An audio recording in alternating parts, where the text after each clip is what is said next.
The air buzzed with the electric pulse of summer in the city, fresh graduates spilling out of Columbia's doors, resumes in hand and futures unformed. Lewis Kane stood on the stone steps, tie loosened, sleeves rolled, holding a folder of mock financial projections and the swagger of a man who believed he'd never be broke again. He had grown up hungry, not just for food, but for stability, for certainty, for the kind of power that made the world stop looking down at him. Lewis Kane didn't just want to succeed, he needed to. And the moment he laid eyes on Parker Mills, with her soft laugh and those observant brown eyes, he thought, she's everything I'm not, maybe even what I need. First big meeting, she asked as they stepped onto the sidewalk together, both having come from a business workshop hosted by the university. Lewis glanced at her. First of many. I'm going to run my own fund one day. No partners, no bosses. Just me in a corner office in Manhattan. Parker chuckled. Ambitious. I like it. But you know corner offices can get real lonely, right? Not if you fill it with the right person, he shot back, offering a grin that made her pulse tick faster. They were inseparable within weeks. Where Lewis was focused, relentless, Parker was grounded, warm. She worked in community outreach for a nonprofit, the kind of job that didn't make headlines, but changed lives. She loved talking to people, neighbors, strangers, baristas, and she had a way of listening that made you feel like your words mattered. Lewis admired that, needed it even. You make me want to slow down sometimes, he murmured, one night as they lay under a cheap blanket in his studio apartment, city lights leaking through the blinds. You make me want to dream bigger, Parker whispered back, fingers trailing across his chest. They got married a year later. A small rooftop ceremony, string lights, takeout catering, and friends who believed in their love, even when it felt impulsive. Lewis wore a tailored suit that cost more than their rent. Parker wore a dress she'd found at a thrift store and swore looked like magic. Their first year was laughter and ramen dinners. Their second was promotions and missed dates. By the third, Lewis was gone more than he was home. Lewis, you missed my mother's birthday dinner, Parker said, standing in their kitchen, arms crossed over her sweater. He barely looked up from his laptop. I sent flowers. She cried, Lewis. She cried because you were the one who promised you'd be there. I'm trying to secure funding for a new client. This deal could triple what we made last quarter. I don't care about the deal, she snapped, her voice cracking. I care about you being here, about us. He exhaled, rubbing his temples. Just give me time, Parker. It'll all pay off soon. I'm doing this for us. No, she said quietly. You're doing this for the you who's still afraid of being poor. The silence between them after that was heavy and sharp. Lewis tried to fix it with promises. Dinners rescheduled, weekend getaways planned and then canceled. Nights where he said, I'll do better, just not right now. But not right now became never. The morning she found out she was pregnant, Parker sat alone on their bed, holding the test in her hand, like it was a ticking clock. Lewis was in Tokyo. She hadn't even told him about the doctor's appointment. Somewhere deep in her heart, she already knew the answer. She couldn't raise a child with a man who had no space for one. That night, she packed a bag. No screaming match, no final demand for him to choose her over work. Just a note. I love you, Lewis. It's been 3 years. Things haven't changed. And I refuse to let myself continue to be invisible. Not even for you. She left before the sun rose. The skyline from Lewis Kane II's penthouse office was breathtaking. Sleek, towering, untouchable. Just like him. It was late, as usual. Most of the building had gone dark hours ago, but Lewis was still at his desk, scanning market analytics, like the numbers might suddenly whisper some new truth. His assistants had long since stopped reminding him to eat. Even the cleaning staff tread lightly when passing his door. Wealth hadn't just changed Lewis, it had consumed him. Custom suits, rare watches, private jet shares. None of it touched the hollow that followed him from room to room. At 35, Lewis had everything his father never did. And yet, he had no one to share it with. Not really. He pulled open the drawer on the right side of his desk and looked at the object nestled there. His wedding band. Parker's name was engraved inside, the gold smooth and cool under his fingertips. He still wore it sometimes, on weekends, on long flights, or on nights when the silence became too loud. To the world, Lewis Kane was a shark, precise, brilliant, emotionally detached. To himself, he was a man whose greatest achievement had come at the cost of the only woman who ever saw through the ambition. He could recall her voice even now. Steady, calm, warm like a morning sun. "You're running so fast, Lewis. One day, you'll look up and realize you're the only one at the finish line." He never believed her. Not then. Now? He lived in a luxury high-rise overlooking a city that praised his genius, but offered no companionship. He was invited to every gala, every boardroom, every power couple dinner. Yet he always arrived alone. He missed Parker, the grounded, perceptive woman who used to wait up for him, who used to rub his shoulders and ask about his day even when he was too tired to answer. But it was too late. She had left. No calls, no letters, no trace.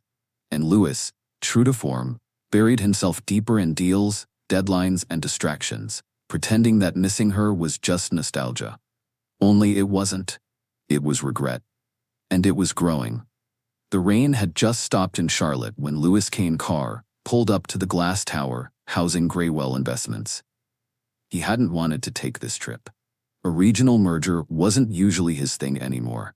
He had people for that. But something about the deal felt too delicate, too unstable, and Lewis never left anything to chance. After a brutal 4-hour negotiation that ended in a handshake and fake laughter, Lewis waved off his driver and chose to walk the last few blocks to his hotel. The city was different than New York, slower, more grounded. As he passed a park nestled between buildings, the sound of children's laughter caught him off guard. He almost didn't look. Almost. But a flash of auburn hair stopped him cold. She was sitting on a park bench. Her profile unmistakable. Parker. Time didn't dull her presence. Curls tucked into a loose ponytail. Denim jacket rolled up at the sleeves. Eyes tracking something. No, someone. A toddler. A little boy, barely 2. With soft brown curls and Lewis's exact jawline, was wobbling unsteadily in the grass, holding a juice box like it was a trophy. Lewis's heart plummeted into his stomach. No, it can't be. He stepped closer, unable to stop himself. His polished shoes sank slightly into the damp grass. Parker looked up, eyes widening in a second that felt like a gut punch. "Parker?" he said, barely audible over the distant hum of traffic. She stood instinctively, placing her hand protectively on the toddler's shoulder. Her lips parted, but no sound came. "Is that?" His eyes dropped to the boy, who looked back at him with cautious curiosity. Parker's expression was guarded now, almost bracing. "His name is Jasper," she said quietly. The world tilted. Lewis couldn't move, couldn't breathe. "How old is he?" His voice cracked like it hadn't in years. 10 months, she said, no apology in her tone. Just fact. Lewis stared at the child, his son, his. Jasper looked up at him with the same calculating squint Lewis had used in countless boardrooms. He felt like he was staring into a mirror and a stranger all at once. "You never told me," he whispered. "I couldn't." Her eyes shimmered. But she blinked quickly. "You wouldn't have been there, Lewis. You were never there." "I deserved to know, and I had to protect him from becoming second to your ambition," she said sharply. "The same way I had to protect me." He flinched. "You think I wouldn't want my son?" he asked, voice rising. "I think you would have loved him the way you loved me. On your schedule, in between meetings, when it was convenient." Silence. Jasper tugged at her sleeve, mumbling something only she understood. She leaned down, soothed him with a whisper, and picked him up effortlessly, balancing the child on her hip like she'd done it 1,000 times. Lewis stared at the life that continued without him, the bond he had missed, the memories he never got to make. He had lost a wife. Now he realized he had missed nearly 2 years of fatherhood. And suddenly, for the first time in his empire of power and precision, Lewis Kane felt completely, utterly helpless. Later that evening, Lewis stood in front of a modest brick apartment complex on the quiet side of Charlotte. One hand clenched into a fist, the other jammed into his coat pocket. His penthouse in New York felt like another lifetime. Here, everything was too still, too quiet, except for the chaos in his chest. He had followed Parker at a distance, needing answers, desperate for more than the hollow ache her words had left behind. When she opened the door, she looked as if she had expected him. No shock, just a long, heavy silence. "Come in," she said softly, stepping aside. The apartment was small but warm. Plants on the windowsill. Jasper's toys neatly lined up along the edge of the couch. Crayon drawings taped to the fridge. Home. Not big, not luxurious, but full.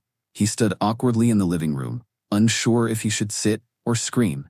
"You kept my son from me." His voice was low, almost shaking. "You kept him from me." Parker leaned against the counter, arms crossed tightly. "I did." "Why?" he demanded, his voice hardening. "Why not tell me? I had the right." "You had a lot of rights, Lewis. But being there wasn't something you ever chose. Not for me, not for anyone." His jaw clenched. "That's not fair." "Isn't it?" she snapped, stepping closer. "You weren't there when I got the positive test. You weren't there when I threw up every morning for 3 months. You weren't there for my first doctor's visit, or when I panicked about money, or when Jasper was born 10 weeks early. You weren't there when they told me he might not make it. You weren't there, Lewis." He felt like the ground beneath him was breaking open. "I didn't know," he whispered. "I know you didn't," she said, more softly now, "and I hated that. I hated that I couldn't bring myself to call you. Because I knew, deep down, I knew you'd fly in, throw money at the situation, and then leave again." He swallowed hard. "I wouldn't have left him." She shook her head. "You might have stayed physically, but not emotionally. You don't know how to stay, Lewis. You only know how to achieve, to win, to conquer. That's not what being a father is." He sank into the edge of the couch, head in his hands. "I never stopped loving you," he said, brokenly. Her silence answered more than words ever could. He looked up at her, red-eyed. "Was it all just fear, Parker? Is that why you left?" She hesitated, then nodded. "Yes. And love too. I loved you enough to know that if I stayed, I would lose myself. And I wouldn't let our son grow up wondering if he was good enough to make you look up from your phone." Lewis looked around again. At the drawings, the life that moved on without him. "I thought I was doing the right thing," he whispered. "Building a future, providing. But I turned into the one thing I swore I'd never become." Parker tilted her head slightly. "Your father?" He nodded. The admission nearly breaking him. "He gambled everything, our rent money, our food. And my mom stayed, miserable and quiet. I thought if I worked hard enough, made enough, I could erase all of that. I didn't realize I became the thing I hated." She didn't answer. She didn't need to. And that silence hurt more than any accusation.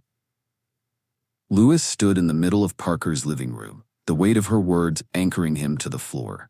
Jasper was asleep in the next room, and for the first time in his life, Lewis Kane felt like the outsider in his own story. He turned to her, voice raw. "Please, don't shut me out. I missed everything already. I don't want to miss anything else." Parker crossed her arms, her eyes heavy with the fatigue only single mothers knew. "It's not about what you want, Lewis. It's about what Jasper needs. I want to be part of his life," he insisted. "I don't know how I'll fit in yet, but I know I can't walk away from him." "You walked away without realizing it the first time." Her tone wasn't bitter.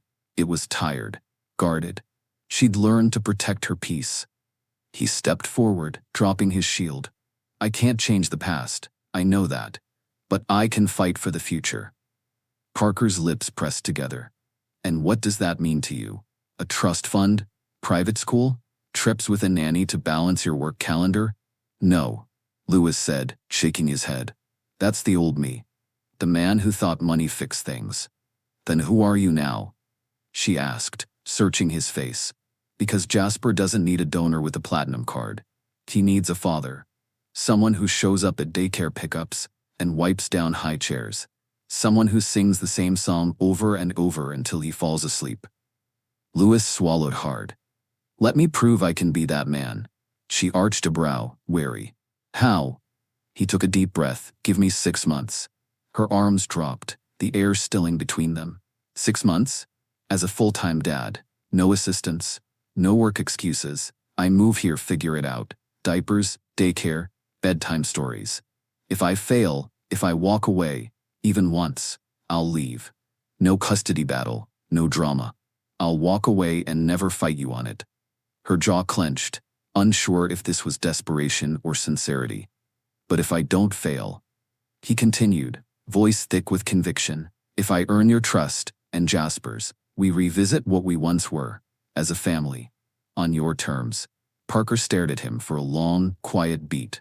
She'd heard 1,000 promises before, all drowned out by late flights and missed calls. But this was different. Lewis's eyes didn't hold charm or arrogance anymore, just ache. Just a man at the edge of something real. You want 6 months? She finally said. Lewis nodded, barely breathing. Fine, she said. 6 months. You show up. You stay present. You parent, not provide. If I even sense you're slipping back into the man who left me talking to the walls, it's over. I understand, and I'm not promising us, she warned. I'm not asking for a promise, he replied, just a chance. She studied him one last time, then walked to Jasper's door. Cracking it open, she let Lewis see his son, curled up in a tangle of blankets and stuffed animals. You want a place in his life? She said softly. Then be the kind of man who deserves it. Lewis didn't speak. He just nodded, silently swearing to a journey that would break him down to rebuild the only thing that ever truly mattered. The key clicked in the lock of the small 2-bedroom rental Lewis Kane II now called home. It was no penthouse, no 40th floor skyline view. The floors creaked, the fridge hummed too loudly, and the walls were paper thin. Still, it was close. Just 4 blocks from Parker's place and 3 from Jasper's daycare. He'd furnished it himself. Barely. A mattress on the floor, a small couch, and a second-hand high chair he'd assembled after 4 YouTube videos and a near mental breakdown. There were sticky notes everywhere. Jasper's nap schedule, food preferences, bedtime routine. Parker had handed them over like a blueprint. But the real thing? The real thing didn't follow rules.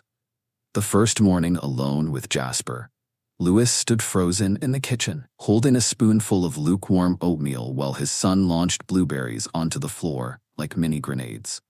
Please stop that, Lewis said firmly. Jasper stared at him with defiant curiosity, then hurled another. Daycare drop-off was another lesson in humility. Lewis crouched beside Jasper at the classroom door, unsure whether to hug him, high-five him, or just wave. You're gonna have fun, Lewis tried, awkwardly patting Jasper's shoulder. Jasper clung to his leg. The teacher smiled sympathetically, taking Jasper's hand. He'll be fine, she reassured. They all are, eventually.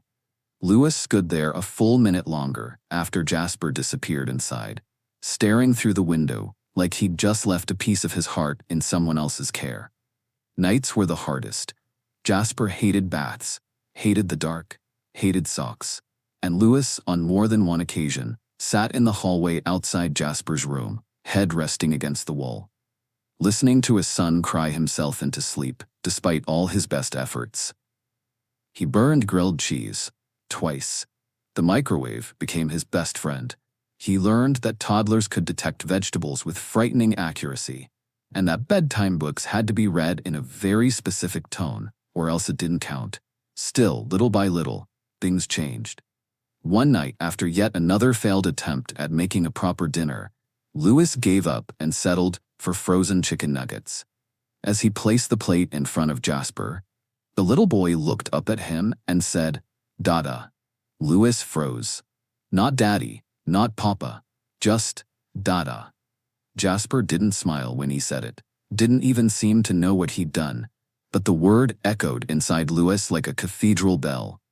He didn't say anything. He couldn't.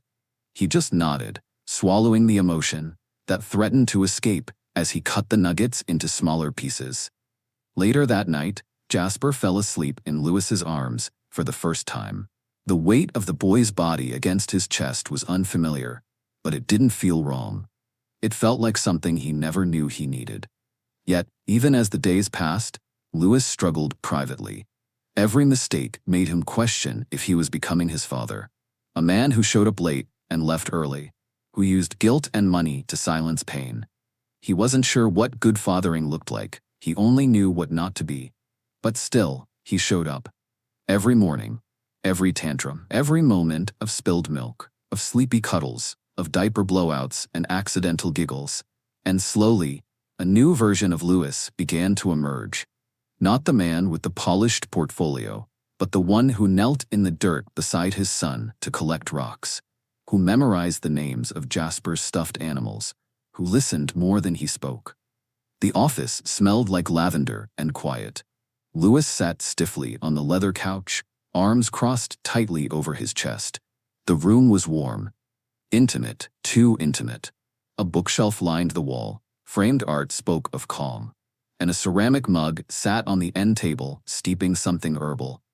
It felt foreign, unsafe. Across from him, Dr. Miriam Greer sat with a clipboard on her lap, and soft, thoughtful eyes that didn't try to pierce, just observe. "This feels ridiculous," Lewis muttered, shifting uncomfortably. "You're here," she replied gently. "That's the first thing that's not ridiculous." He said nothing. "Tell me what brought you in today." He hesitated, eyes dropping to the floor. "I have a son." Dr. Greer waited. "I didn't know about him, not for the first 10 months. I missed everything. And now, I'm trying to be a father, but I have no idea what that even looks like." She nodded slowly.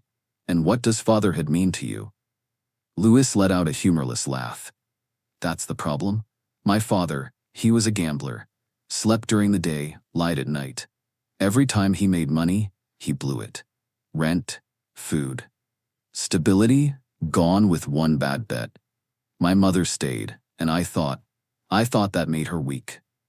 "And how did that shape you?" she asked. "I swore I'd never be like either of them," he said, voice hardening. "I became obsessed with control, with never being broke, never being dependent, never being vulnerable. And now I can't stop asking myself if I've become worse." There was a long pause. "You're not worse," Dr. Greer said. "You're wounded, and you've used success as armor." He looked away. "I don't know how to forgive them," he admitted. "And I definitely don't know how to forgive myself. For missing his birth, for not being there for Parker, for building a life on the promise that money was enough." Dr. Greer leaned forward slightly. "Lewis, can I challenge you on something?" He glanced up wary. "You spent your whole life believing that strength means control, wealth, independence. But strength isn't the absence of need. It's the courage to show up even when you don't have the answers. It's not power, it's presence. Not money, but love. Not control, but connection." He sat quietly, the words threading through years of silence inside him. "You don't need to become the opposite of your parents," she added. "You need to become your own man. One who shows up for his son. Not because he's perfect, but because he's willing." Something cracked deep in his chest. Lewis ran a hand over his face and nodded once. Slowly, as if allowing that truth to settle in. He had built empires, closed billion-dollar deals, and outpaced every expectation. But now he was finally doing the hardest thing, learning how to feel. It was nearly sunset when Parker opened the door to find Lewis standing on her front porch, Jasper asleep in his arms, his little head tucked against his father's shoulder. "He fell asleep in the car," Lewis said quietly. Parker stepped aside and let him in, watching as Lewis walked Jasper to the small bed in the corner of the living room. He tucked the boy in with the awkward grace of a man still learning, still trying, but Parker could see the care in every movement. When he returned to the kitchen, She already had a cup of tea waiting for him on the counter. They stood in silence for a moment, the soft clinking of ceramic the only sound between them. "I need your help," Lewis said, eyes not quite meeting hers. "With what?" "Everything," he admitted. "I mean, being the kind of parent Jasper needs. I read the books. I talked to the therapist. But sometimes I still feel like I'm guessing. And I don't want to guess. I don't want to fail him." Parker leaned back against the counter, arms folded, but not closed off. "You're doing better than you think," she said softly. He looked at her, surprised. "I'm serious," she continued. "He lights up when he sees you now. You're present. That's not nothing." Lewis nodded, swallowing thickly. "I also wanted to talk about helping more. Financially. I know you're doing everything, and I don't want you to carry it alone anymore." Parker's expression shifted. Not annoyed, not defensive, just steady. "Lewis, money was never the issue. I know. I don't want you to think I'm trying to buy my way in again. This isn't charity," she said. "It's your duty. You're his father. You're my—" She stopped, correcting herself. "You're our family, whether we're married or not. If we were still married, I wouldn't question where you spent your money when it came to us. So don't expect applause for doing what's right." That hit him harder than any praise ever could. Still, her tone softened as she added, "But I'll give you credit where it's due. You've shown up. You've done the hard parts, and Jasper's better for it." Lewis looked at her with a kind of reverence, his voice low. "I don't want to just provide for you both. I want to belong." Parker gave a small, almost wistful smile. "Then keep doing what you're doing, Lewis. Not perfectly. Just consistently. That's all we ever needed." For the first time in a long time, Lewis didn't feel like he had to prove anything in that moment. He just had to keep showing up. Lewis sat on the park bench, phone still glowing in his hand, as Jasper toddled a few feet away, collecting leaves into a small plastic bucket. The voice message from his executive assistant still echoed in his ears. "They want you in London, Lewis. It's everything you said you wanted 2 years ago. Global lead, full autonomy, top of the chain. They need an answer by Friday." The position was a dream version of his old life. And yet, as he looked at Jasper, happily humming to himself in the grass, Lewis felt something he hadn't in a long time. Fear. Fear that if he said yes to the job, he'd lose everything he'd just begun to build. That night, he stood in Parker's kitchen, eyes heavy with conflict. "They offered me a position in London," he said. Parker turned slowly from the sink, her hands still wet, the dish forgotten. "London?" He nodded. "It's huge, a complete elevation. I'd be running the international division." Silence. "You're considering it?" she asked, her voice flat. "I haven't said yes. But you're thinking about it," she said, sharper now. "After everything, after Jasper, after this." "I haven't made a decision," he repeated, suddenly defensive. "I'm just weighing options." Parker's expression hardened. "You're not weighing options, Lewis. You're defaulting. This is exactly who I was afraid you'd always be. The man who sees family as something to manage, not nurture. That's not fair." "It's honest," she snapped. "You think this life with Jasper is a temporary assignment, 6 months, and back to business as usual. That's not true." "Isn't it?" she shot back. "You still see commitment as a checkbox, not a choice. And our son can't afford to be someone's checkbox." Jasper peeked from the hallway, eyes wide, sensing the tension. He didn't say anything, just watched, then quietly retreated, exhaled shakily, guilt creeping in as he realized what his hesitation was costing. That night, when he went to tuck Jasper into bed, the boy didn't reach for him, didn't giggle, didn't ask for a bedtime story, just turned away. The silence between them the next day was brutal. Jasper clung to Parker during drop-off, refused to hold Lewis's hand, wouldn't even look him in the eye. Lewis tried to push through it, pretending it was just a phase, just toddler behavior, but the pit in his stomach said otherwise. During therapy later that week, he finally said it out loud. I almost took a job. Dr. Greer raised an eyebrow. Why? Because it was familiar, he admitted. Because I thought I could juggle it all again, be the dad and the man I used to be. And what stopped you? Lewis stared at his hands. I saw Jasper pull away from me. I saw Parker's face.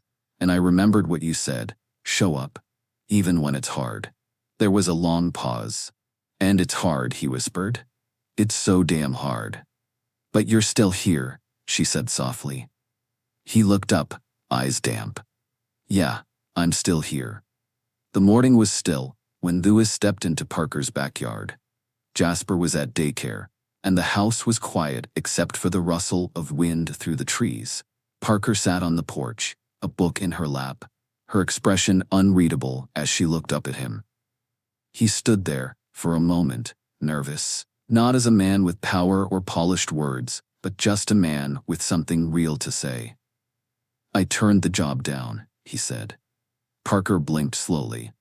London? He nodded. They offered more money, more power, everything I used to think made me whole. He took a breath. I told them no. Parker didn't respond right away. Because of Jasper? No, Lewis said firmly. Because of me. Because for once I want to choose my life, not chase it. I'm not trying to fix my past anymore. I'm not chasing redemption or legacy or some empire that proves I'm not my father. He stepped closer, emotion pushing through every word. I'm choosing this life. I'm choosing to be a father.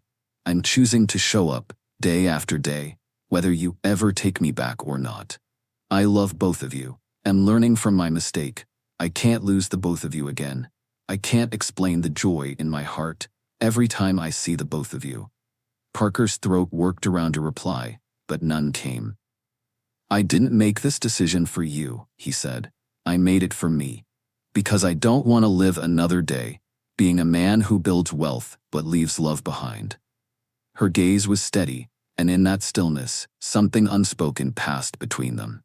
Not forgiveness yet, but a shift, a beginning.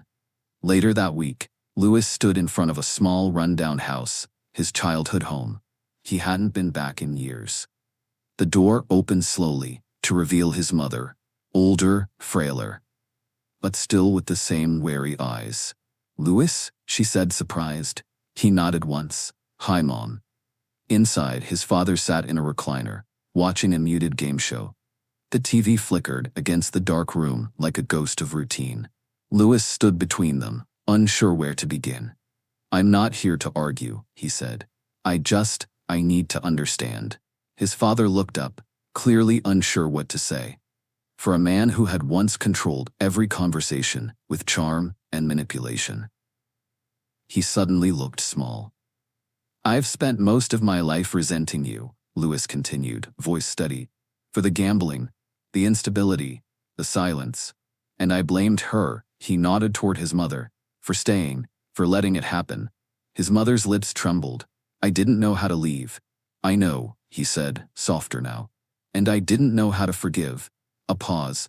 But I'm trying now, because I have a son, and I refuse to pass this brokenness on to him. No one spoke.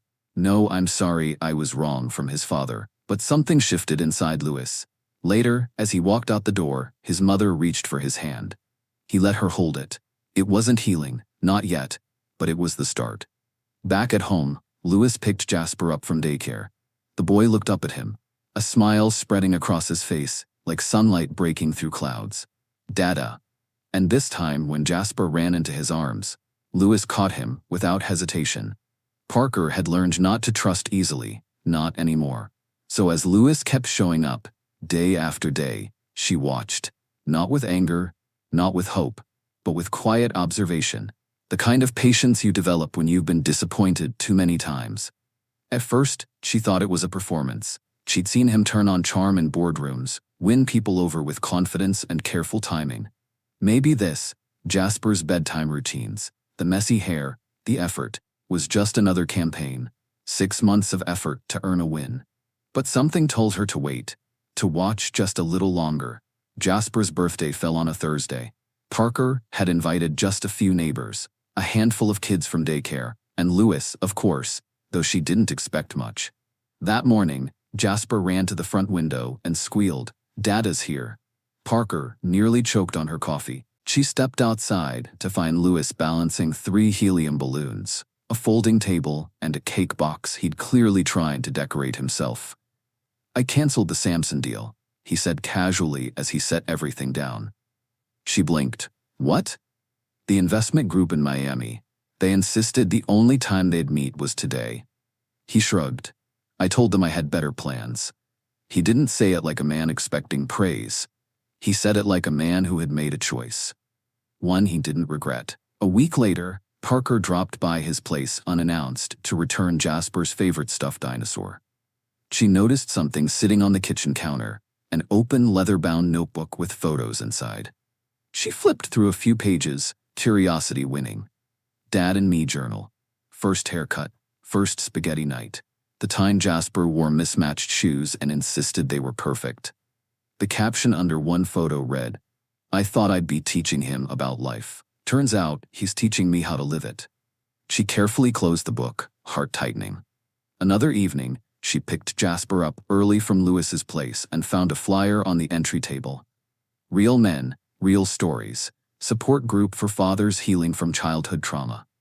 Lewis's name was handwritten on the sign-up sheet in the corner. She didn't say anything right then. Didn't mention the photo journal. Didn't ask about the group.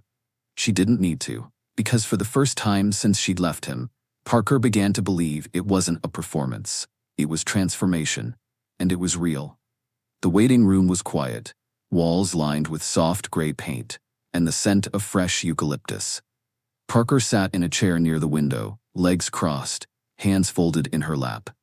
She hadn't been here before, but Lewis had asked, not begged, not pressured. He simply said, "I want you to hear what I've been working through, not to fix anything. Just to understand." And that, more than any grand gesture, made her say yes. The door opened, and Dr. Miriam Greer smiled gently. "Come on in." They entered the room together, Lewis with a calm he hadn't had months ago. He didn't reach for Parker's hand, didn't try to lead. He just sat beside her and exhaled. "I thought it would be helpful," he began, "to talk together. If we're going to rebuild something, I want it to start here, with honesty." Parker nodded. "Okay." Dr. Greer smiled between them. "So Lewis, tell her what you've been telling me." He paused, then met Parker's gaze. "I used to think love was earned by being the strongest, the smartest, the most successful man in the room. That if I could make myself indispensable, no one would leave." Parker listened quietly, her eyes soft but guarded. "I spent most of my life running from my parents' mistakes," he continued. "And I didn't realize until recently that in doing that, I created a different kind of damage, pushing away the people I love, while convincing myself I was doing it for them." He turned slightly toward her. "You leaving hurt, Parker, but it forced me to see how far off course I'd gone. And even now, even after everything I've tried to fix, I know I can't undo the past. I can only grow from it." Parker blinked, her throat tight. "You've changed," she said. "I can see that. But change doesn't erase what happened." "I know," Lewis said. "And I'm not asking for you to forget it. I'm asking if we can talk, honestly, about what comes next. Not just for Jasper, but for us." Dr. Greer leaned in. "Parker, how does hearing that make you feel?" She took a breath. Relieved, scared, hopeful, but cautious. She glanced at Lewis. "I know you're not trying to perform anymore. But I still don't know if we're compatible in the quiet parts. The daily mess, the silence, the compromise." Lewis nodded slowly. "Then let's figure that out together. Not with pressure, not with a timeline, just together." Parker looked at him, tears welling but not falling. "If we do this, Lewis, it's not about going back to who we were. It's about becoming something new, something better, stronger." "I don't want to go back," he said. "I want to move forward, with you, if you'll have me." The silence that followed wasn't empty, it was full. Full of pain, of healing, of unspoken questions and unhurried hope. "Dr. Greer smiled. "That sounds like a start." It was a quiet Saturday evening when Parker opened her door and found Lewis standing there, flowers in one hand, Jasper's favorite picture book in the other. "I thought you said 6:30, he joked gently. She smiled. "You're early." "You used to love that about me," he teased, stepping inside. She gave a soft laugh. "I did. Still do, maybe."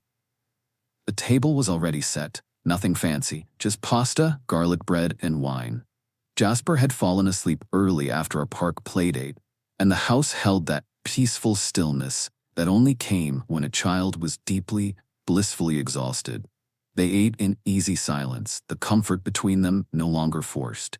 When the plates were cleared and the tea was steeping, Parker took a breath and folded her hands on the table. "I've been thinking," she said. Lewis looked up. "About?" She reached into the drawer beside her and pulled something out. His wedding band. It was in the bathroom. "You still wear this?" He nodded slowly. "Yes, because we're still married." Parker's eyes filled with something old and new. Regret, affection, longing. "I know. But I left you." "I know," he said softly. "You could have filed," she added. "Moved on, found someone else, but you didn't." He leaned forward, voice low. "Because I didn't want someone else. I wanted you. I always wanted us." She held his gaze. "So did I. I just didn't know how to come back.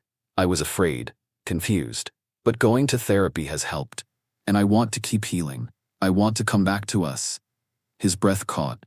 She smiled faintly, her fingers brushing the ring. "Your 6-month daddy trial is almost up." He gave a nervous chuckle. And I was wondering," she said, tilting her head thoughtfully, "if you'd be open to another 6 months, a maybe husband trial." Lewis's heart thudded in his chest. "Yes," he said instantly, then paused. "But only if we're under the same roof. I can't learn how to be your husband again from across town." She nodded slowly. "Agreed. But on my terms. We'll share the house, yes, but our own spaces, our own rooms, no pressure, no rushing. We start slow, build something new, not try to rebuild what broke." "That's more than fair," he said. She stood and offered him the ring. "I'm not asking you to put it back on now," she said. "But you'll know when it's time." Lewis took the ring, his fingers brushing hers. "I believe in us, Parker. I always have. I just didn't know how to show it. Until now." She gave a soft, trembling smile. "I love you. Let's begin again." That night, in the same house but separate rooms, Parker fell asleep to the sound of Lewis softly reading to Jasper down the hall. The walls between them were still there, but they were thinner now, warmer. Built not from fear, but from intention and love. And somewhere in the space between healing and hope, a family was being made. One patient, imperfect step at a time. 6 months passed, not in a blur, but in steady, intentional moments. The house found its rhythm. Shared breakfasts with Jasper. Separate but respectful spaces for Parker and Lewis.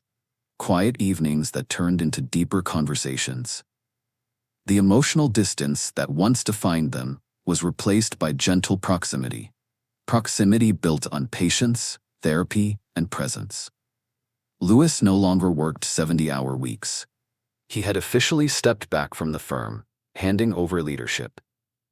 In its place, he launched something different, something personal. The Kane Foundation for Fathers opened in a modest brick building on the east side of town, offering free financial literacy workshops, legal navigation, and mentorship for young and struggling fathers.